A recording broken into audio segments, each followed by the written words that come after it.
Allahu Akbar, Allahu Akbar, Allahu Akbar, Allahu Akbar.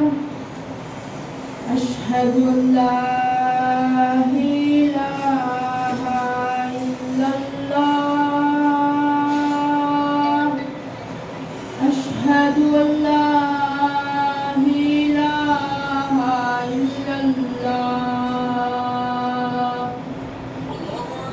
أشهد أن محمد رسول الله. أشهد أن محمد رسول الله. حي على الصلاة، حي على الصلاة، حي على الفلاح، حي على الفلاح. الله أكبر، الله أكبر، لا إله إلا الله.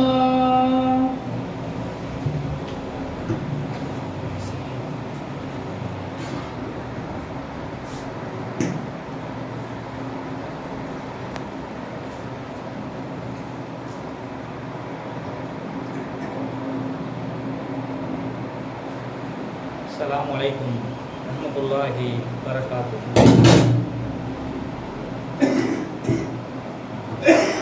Innal hamdalillah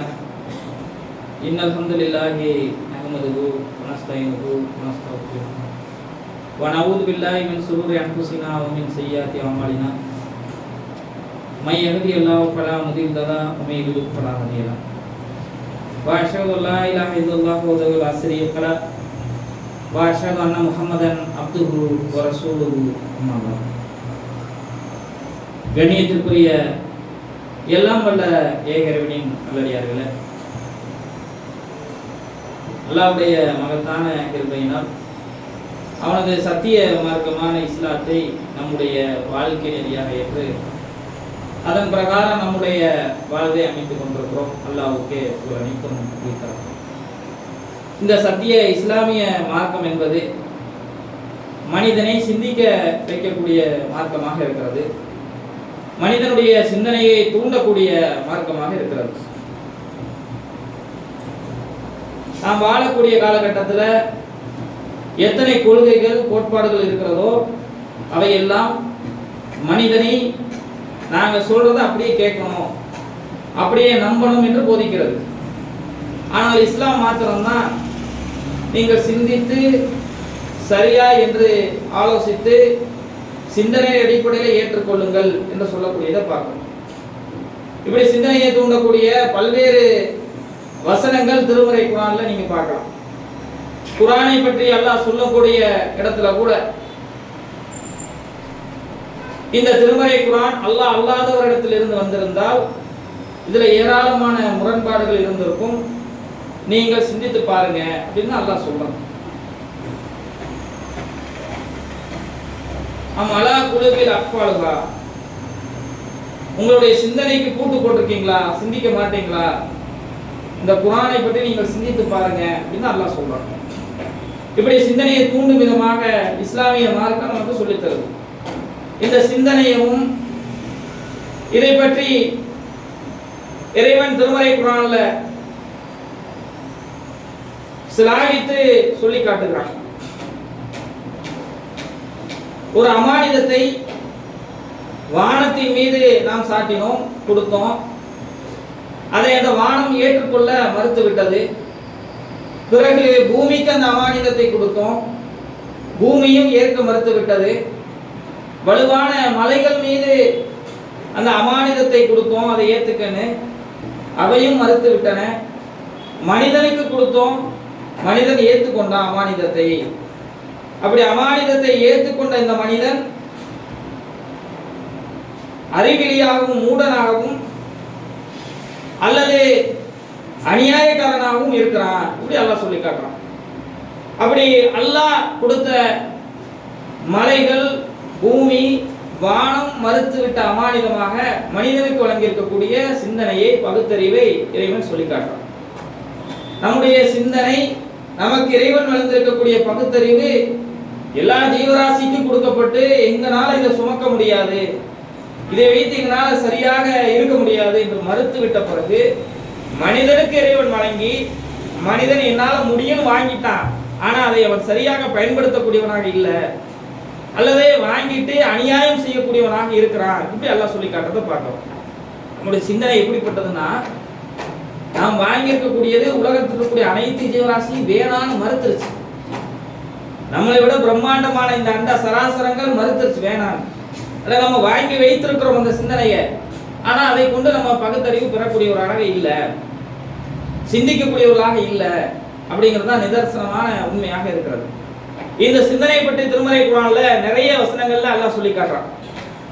நீங்க இந்த குர்ஆனை சிந்தித்து பாருங்க, மலையை சிந்தித்து பாருங்க, வானத்தை சிந்தித்து பாருங்க, பூமியை சிந்தித்து பாருங்க, நீங்க உண்ணக்கூடிய உணவை சிந்தித்து பாருங்க. பூமியிலிருந்து நீங்க முளைக்க செய்றீங்களா, இல்ல நாம முளைக்க செய்யறோமா? சிந்தித்து பாருங்க. வானத்திலிருந்து வரக்கூடிய தண்ணீரை சிந்தித்து பாருங்க. நாம நினைச்சிருந்தா எல்லா தண்ணியும் உப்பு ஆக்கியிருப்போம், கடல் நீர் மாதிரி ஆக்கியிருப்போம், அது எப்படி இவ்வளவு சுவையாக இருக்குது சிந்தித்து பாருங்க. வீசக்கூடிய காற்றை சிந்தித்து பாருங்க. உங்களுக்கு இதுக்கு முன்னாடி பல்வேறு நபிமார்களுடைய நல்ல மனிதர்களுடைய வரலாறை சொல்லி இருக்கிறோம். இதெல்லாம் படிப்பினை பெறுவதற்காக, நீங்கள் சிந்திப்பதற்காக, இப்படி எல்லாம் அல்லாஹ் சொல்லக்கூடியதை பார்க்கிறோம் திருமறை குர்ஆன்ல. சிந்தனை என்பது நமக்கு வழங்கியிருக்கக்கூடிய ஒரு அமானிதம். இந்த சிந்தனை என்பது நம்மை பக்குவப்படுத்தக்கூடியதாக இருக்கிறது, நம்ம அநியாயத்தின் பாதையில் இருந்து நம்மை தடுக்கக்கூடியதாக இருக்கிறது, நம்மை முட்டாளாக இல்லாமல் நம்மை பண்படுத்தக்கூடியதாக இருக்கிறது. அதுதான் நம்ம உலகத்துல பார்க்கிறோம்.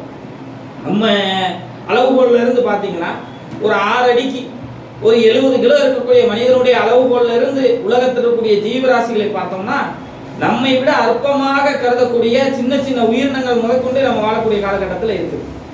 ஒவ்வொன்றுக்கும் அதனுடைய வகைப்பாட்டை பொறுத்து ஓரறிவு, ஈரறிவு, மூவறிவு, 4 அறிவு, 5 அறிவு, 6 அறிவு, அதிகபட்சம் 6 அறிவு, அது மனிதனுக்கு மாத்திரம்தான் இருக்கிறது, சிந்திக்கக்கூடிய பகுத்தறியக்கூடிய அறிவு. மீதி எல்லா உயிரினங்களுக்கும் 5 அறிவு அல்லதுக்கு கீழே ஓரறிவுல இருந்து இருக்குது. நம்ம வாழக்கூடிய இந்த சமகாலத்துல ஓரறிவுல இருக்கக்கூடிய உயிரினத்திலிருந்து 5 அறிவு வரைக்கும் இருக்கக்கூடிய பிரம்மாண்டமான உயிரினங்கள் வாழ்ந்துகிட்டு இருக்கிறது. நம்ம விட பிரம்மாண்டமா இருக்கக்கூடிய யானை வாழ்ந்து கொண்டிருக்கிறது. இந்த யானை விட பிரம்மாண்டமாக இருக்கக்கூடிய திமிங்கலங்கள் போன்ற உயிரினம் வாழுது. நல்ல பெரிய மிகப்பெரிய ஒரு திமிங்கலத்துடைய நாக்குடைய எடையை பற்றி சொல்லும் பொழுது அறிவியல் ஆய்வாளர்கள் ஒரு சின்ன ஒரு யானைக்கு ஒப்பாக இருக்கும், அவ்வளோ பிரம்மாண்டமான திமிங்கலங்கள்லாம் இருக்குது, அவ்வளோ பெரிய உயிரினம் இருக்கு. நம்மளோட ஒப்பிடும்போது பிரம்மாண்டமான உயிரினமும் இருக்கு, அற்பமான உயிரினமும் இருக்கு. அவையெல்லாம் சிந்திக்கக்கூடியதாக இல்லை, அதையெல்லாம் சிந்தித்து நமக்கு சரியானதாக பயன்படுத்தி கொள்ளக்கூடிய அறிவு நமக்கு மாத்திரம்தான் இருக்கிறது. திமிங்கலத்தை வேட்டையாடக்கூடிய அளவு கூட மனிதர்கள் இருக்கிறாங்க.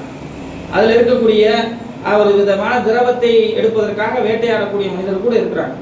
யானை பக்கத்திலேயும் போய் நிற்க முடியாது. யானையுடைய நாக்குடைய எடை அளவு இருக்கு, ஒரு திமிங்கலத்துடைய நாக்குடைய எடை யானை அளவுக்கு பிரம்மாண்டமா இருக்குன்னா அது எவ்வளவு பெருசா இருக்கும். அதை வேட்டையாடுற அளவுக்கு மனிதர்கள் இருக்கிறாங்க. எப்படி இருக்கிறாங்க? அவங்களுடைய பகுத்தறிவு, அவங்களுடைய சிந்தனை, இது எப்படி டீல் பண்ணலாம், இதை எப்படி வேட்டையாடலாம் என்ற அந்த அறிவை கொண்டு அவர்கள் செயல்படுவதனால் அப்படி இருக்கிறது. அப்படிப்பட்ட அறிவை நமக்கு அல்லாஹ் வழங்கி இருக்கிறான். இந்த சிந்தனையை கொண்டு நம்மை பகுத்தறிவு பெற வேண்டும். நம்முடைய வாழ்வை சிந்தித்து வளம் பெற கொண்டு நம்முடைய வாழ்வை சரியாக பயன்படுத்தி கொள்ள வேண்டும். அதற்காகத்தான் அல்லாஹ் இந்த சிந்தனையை வழங்கி இருக்கிறான். இந்த சிந்தனையை நம்ம கரெக்டா பயன்படுத்துறோமா? நம்முடைய வாழ்வுக்கு நம்ம அதை பயன்படுத்தி கொள்றோமா?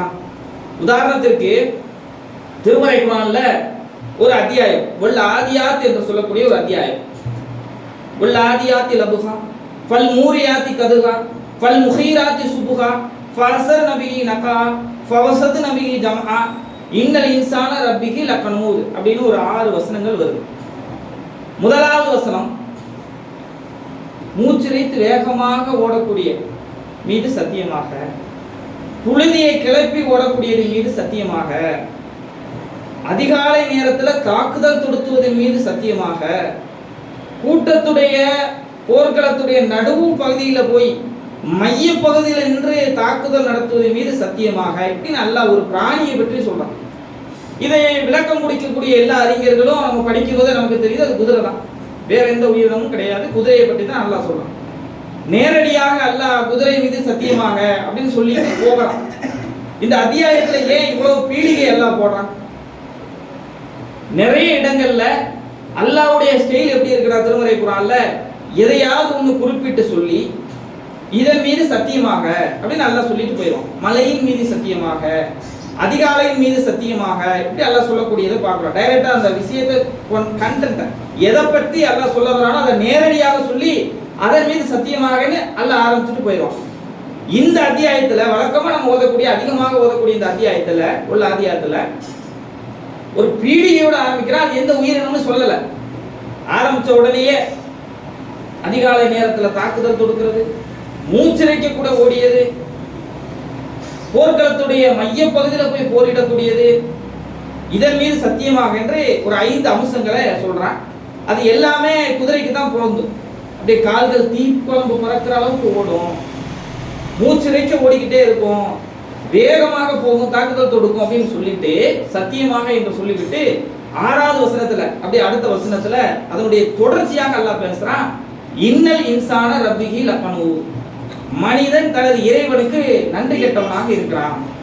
எப்படி அல்லாஹ் நம்மளை சிந்திக்க தூண்டுறான்னா, திருமறை குர்ஆன்ல நிறைய வசனங்கள்ல நேரடியாக சிந்திங்க அப்படின்னு பொருள்படுற மாதிரி நிறைய வசனங்களை சொல்லிட்டான். இந்த குர்ஆனை நீங்கள் அஃப்லா தாக்கிலும் சிந்தித்து அறிய மாட்டீங்களா, இந்த குர்ஆனை சிந்திக்க மாட்டீங்களா, அமலா குழுவில் அக்ஃபாலுகா, உங்களுடைய உள்ளங்கள்ல உங்களுடைய சிந்தனைக்கு கூட்டு போட்டிருக்கீங்களா, இப்படி நிறைய வசனத்துல நேரடியாக சிந்தித்து பாருங்க, இதுல உங்களுக்கு படிப்பினை கிடைக்கும்னு சொல்லிட்டான். சில வசனங்கள்ல என்ன பண்ணுவான்னா ஒரு கருத்தை அல்லாஹ் சொல்லிட்டு அதுக்கு கீழே இன்னொரு கருத்தை சொல்லுவான். நம்ம படிக்கும் போது எப்படி தோணும்னா அதுக்கு இது தொடர்பு இல்லையோ, அதை பத்தி தான் அல்லாஹ் சொல்லிட்டு வர்றான், இது வேற அம்சத்தை சொல்றான் அப்படின்னு நினைச்சுக்குவோம். ஆனா பொதுவா திருமறை குர்ஆன் ஒரு வசனத்தோடு ஒரு வசனம் தொடர்புடையதாகத்தான் அமைந்திருக்கும். ஒரு 5 வசனங்கள்ல ஒரு குதிரையை பற்றி அல்லாஹ் சொல்லிவிட்டு மனிதன் நன்றி கெட்டவனாக இருக்கிறான், தனது இறைவனுக்கு மனிதன் நன்றி கெட்டவனாக இருக்கிறான் அப்படின்னு அல்லாஹ் சொல்றான். இந்த 5 வசனங்கள்ல குறிப்பிட்டு சொல்லும் பொழுது நேரடியாக குதிரையின் மீது சத்தியமாக மனிதன் நன்றி கெட்டவனாக இருக்கிறான் அல்லாஹ் சொல்லிட்டு போயிருக்கலாம். ஆனா அப்படி சொல்லல.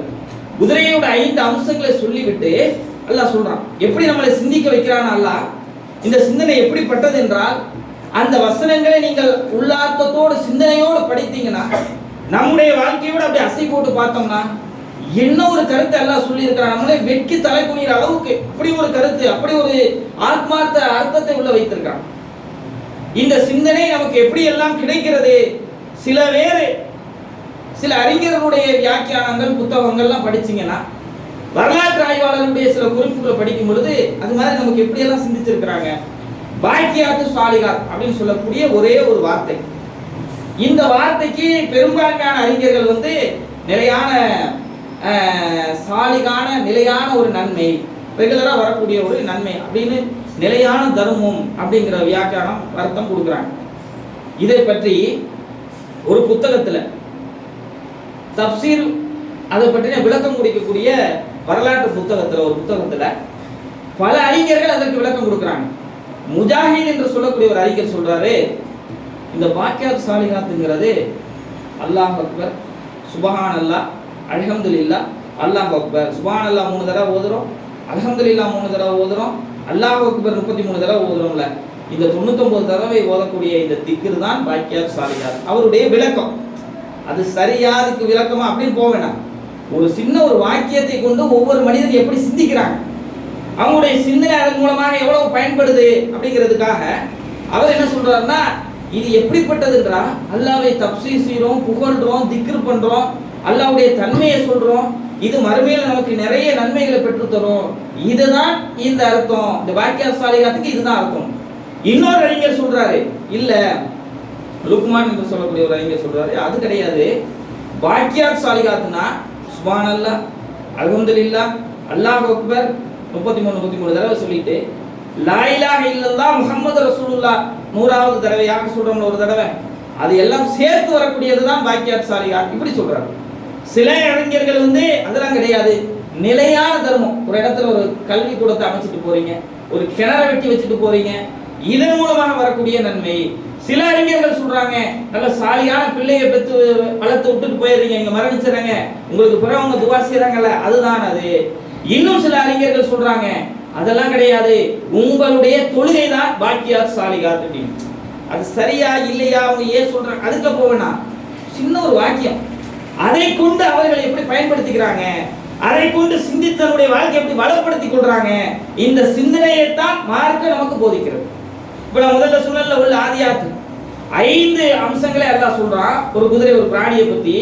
அந்த பிராணி எப்படிப்பட்டதுன்னா மூச்சிறைக்க ஓடும், காலில் தீக்குழம்பு பிறக்கிற அளவுக்கு ஓடும், புழுதியை கிளப்பிட்டு ஓடும், அதிகாலை ஃபஜ்ருடைய நேரத்தில் தாக்குதல் தொடுக்கிறதுக்கு ஓடும், போர்க்களத்தில் ஒரு போர்ல அதனுடைய மையப்பகுதி வரைக்கும் போகும். முன்னாடி போய் நின்று போரிடுறது வேற, உள்ள நடு வரைக்கும் போகக்கூடியது வேற. அது மாதிரி மையப்பகுதியில் போய் போரிடக்கூடியது மீது சத்தியமாக அப்படின்னு சொல்றான். அடுத்ததாக அல்லாஹ் சொல்றான், இன்னல் இன்சான ரப்பிஹி லகனூத். ரப்புக்கு, தனது இறைவனுக்கு இந்த மனிதன் நன்றி கெட்டவனாக இருக்கிறான். அப்படி பொருத்தி பாருங்க. இந்த குதிரை யாருக்காக மூச்சிறைக்க ஓடுது, யாருக்காக அதிகாலை நேரத்தில் போகுது, ஃபஜ்ருடைய நேரத்தில், யாருக்காக போர்க்களத்துல நடுப்பகுதியில் போய் நிக்குது. போர்க்களத்துல முன்னாடி போனாவே முதல்ல தாக்குதல் என்ன பண்ணுவாங்க, ஒருத்தர் நல்ல வீரியமா போராடுறாரு, அவரை தடுத்து நிறுத்த முடியல, அம்புகளால தொலைக்க முடியலைன்னா குதிரையுடைய காலை வெட்டுவாங்க. அதுதான் போருடைய மரபு. அப்ப கீழே விழுந்துருவாரு. நிலை தடுமையாக விழுந்த உடனே அவர் அட்டாக் பண்ணலாம். குதிரையுடைய கழுத்தை வெட்டுவாங்க, குதிரையை நோக்கி அம்பை பாய்ப்பாங்க. அப்ப அந்த குதிரை போர்க்களத்துடைய நடுவுக்கு போனுச்சுன்னா கழுத்து வெட்டப்படலாம், காது வெட்டப்படலாம், அது கொலை செய்யப்படலாம். ஆனாலும் அது போகுது. அதிகாலை நேரத்தில் சோம்பலாக இருக்கும், ஆனாலும் போகுது. மூச்சு இறைச்சி ஒருத்தர் ஓடுறோம்ல, ஒரு ஓட்டப்பந்தயத்திலே எதுக்கோ ஓடுறோம், மூச்சு வாங்கிச்சுன்னு வைங்க, ஓட மாட்டோம், அதோட நிறுத்திக்குவோம். ஆனால் அந்த குதிரை ஓடுது மூச்சு இறைக்க. காலிலேருந்து தீக்குழம்பு வரைக்கிற அளவுக்கு ரொம்ப போர்க்களத்துலாம் ஓடுனுச்சுன்னு வைங்களேன், கீழே அப்படியே அந்த சின்ன சின்ன தீப்பொறி படும், அந்த அளவுக்கு ஓடுது. நம்ம இதை எதையுமே செய்ய தயாராக இல்லை, செய்ய மாட்டோம். ஏன் அந்த குதிரை செய்யுது? தன்னுடைய எஜமானன் கட்டளையிடுறார். யார் அந்த குதிரையை வச்சு நடத்துறாரோ, யார் வளர்க்கிறாரோ, யார் அதற்கு ட்ரைனிங் கொடுத்துருக்காரோ அவர் சொல்றாரு செய்யுது. தன்னுடைய எஜமானன் சொல்லக்கூடியதை கட்டுப்பட்டு விசுவாசமாக அந்த குதிரை செய்யுது. அதான் அதனுடைய யதார்த்தம்.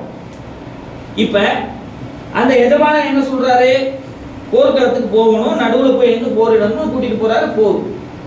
இந்த எஜமானன் அந்த குதிரைக்கு என்ன செஞ்சிருக்கிறார்? அதற்கு உயிர் கொடுத்தாரா? கிடையாது. அந்த குதிரையுடைய தாயுடைய கருவறையில வச்சு வளர்த்தெடுத்தாரா பாதுகாப்பா? கிடையாது. அது மரணிக்காம பாத்துக்கிறாரா?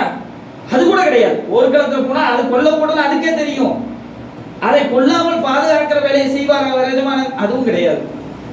அந்த குதிரை சுவாசிப்பதற்கு ஏதாவது ஆக்சிஜன் எல்லாம் ஏற்பாடு பண்ணி கொடுத்தாரா? எதுவுமே கிடையாது. அந்த குதிரைக்கு ஒரு சில உணவுகளை கொடுக்கிறார், புல்லுக்கட்டை போடுறார், அதுக்கு தண்ணியை கொடுக்கிறார், அவ்வளவுதான் அவர் செய்வார். ஒரு எஜமானன் தன்னுடைய கீழே இருக்கக்கூடிய குதிரைக்கு உணவளிப்பார், தண்ணி கொடுப்பார். அந்த எஜமானன் அதை செய்யாம அவுத்து விட்டா கூட அது வேலையை அதுவே செஞ்சுக்கும், அதுவே போய் எங்கேயாவது சாப்பிட்டுக்கும், அதுவே எங்கேயாவது போய் தண்ணியை குடிச்சு.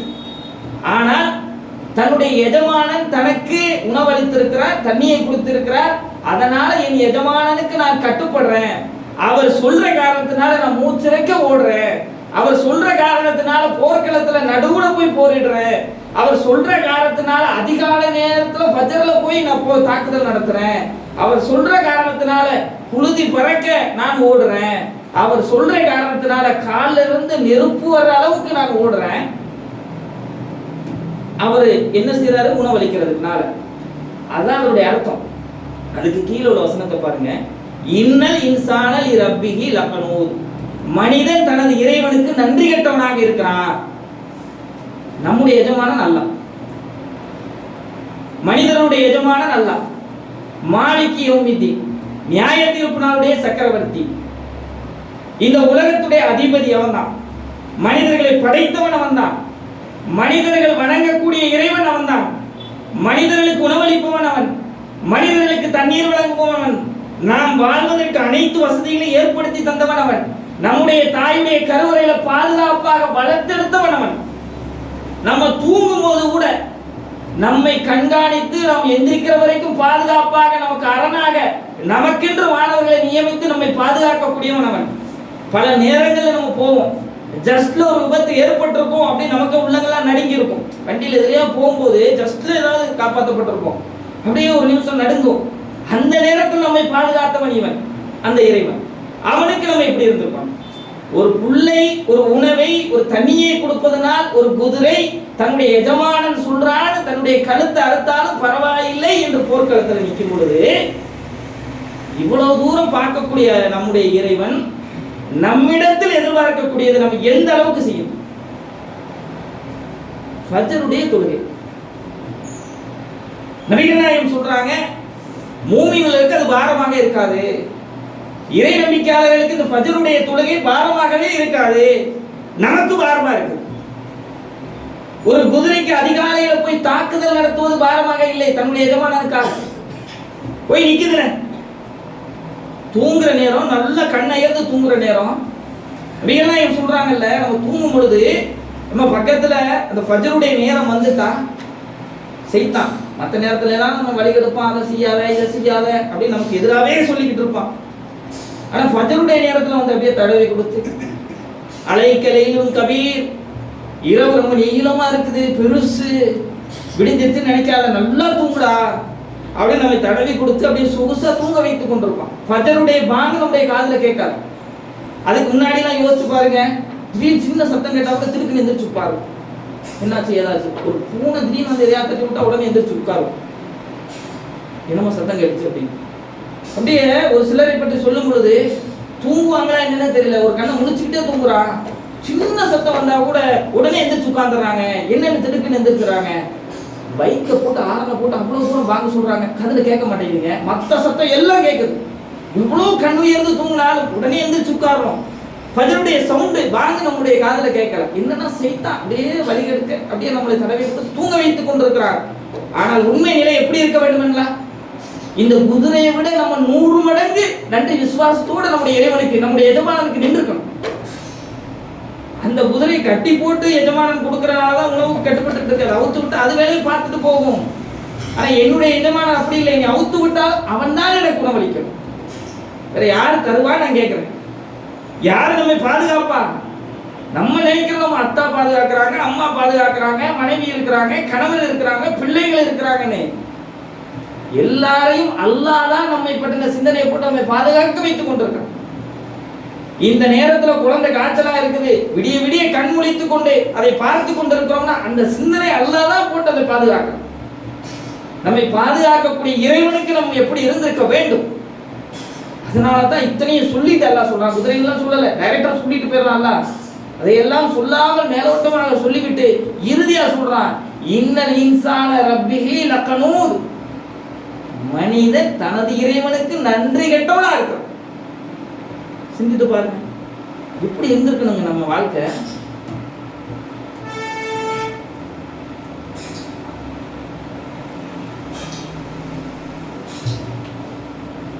அன்பிற்கினிய சகோதர சகோதரிகளை, இறைவனுடைய மகத்தான கிருபையினால் அவனது சத்திய மார்க்கமான இஸ்லாத்தை நமக்கு அல்லாஹ் வழங்கியிருக்கான். இந்த இஸ்லாம் என்பது நேர்வழி. யார் இந்த இஸ்லாமிய மார்க்கத்தை ஏற்றுக்கொண்டாரோ அவர் வெற்றி அடைந்து விட்டார். அவர் தான் திருமறை குர்ஆன் நமக்கு சொல்லித் தருவார். இன்னும் சொல்ல போனால், அல்லாஹ்வுக்கு இணை வைக்காத ஒருவர் மூமினாக வாழ்றாரு, முஸ்லீமா இருக்கிறார், இன்னும் பாவம் இருந்தாலும் சரி, அல்லாஹ் நாடியவர்கள் மன்னிப்பான். விசாரணையே இருக்காது. சில பேர் அப்படியே அனுப்பிச்சு விட்டுருவான், சொர்க்கத்துக்கு போகும். சில பேருக்கு அதுக்குண்டான தண்டனைங்க நரகத்தில் கொடுத்துட்டு சொர்க்கத்துக்கு அனுப்பிச்சிடுவான். இணை வைக்காமல் இருந்தால் போதும், அவ்வளோதான். மற்ற பாவங்களே அல்லாஹ் நாடியவர்களுக்கு மன்னிப்பான், அல்லாஹ் நாடியவர்களை தண்டிப்பான். ஆனால் வெற்றி எதாவது ஒரு நாளில் கிடைச்சிடும். இந்த மகத்தான இந்த மார்க்கத்தை நமக்கு வழங்கி இருக்கிறான். அதுக்கே அல்லாஹ்வுக்கு நம்ம நன்றி செலுத்த கடமைப்பட்டிருக்கிறோம். அது மாத்திரம் இல்லாமல் நம்ம வாழ்வதற்கு பல்வேறு வழிவகைகளை ஏற்படுத்தி தந்திருக்கிறான். சிந்தனையை கொடுத்திருக்கிறான், சிந்திக்கக்கூடிய ஆற்றலை கொடுத்திருக்கிறான், எது சரி எது தவறு என்று பகுத்தறியக்கூடிய அறிவை கொடுத்திருக்கிறான். அப்படிப்பட்ட இறைவனுக்கு நாம் நன்றி மிக்க மனிதர்களாக இருக்க வேண்டும், நன்றி கெட்டவர்களாக மாறிவிடக்கூடாது. திருமறை குர்ஆன்ல நிறைய இடங்கள்ல யார் அல்லாஹ்வுக்கு நன்றி செலுத்துகிறாங்களோ அவங்களுக்கு நன்றி செலுத்தப்படும்.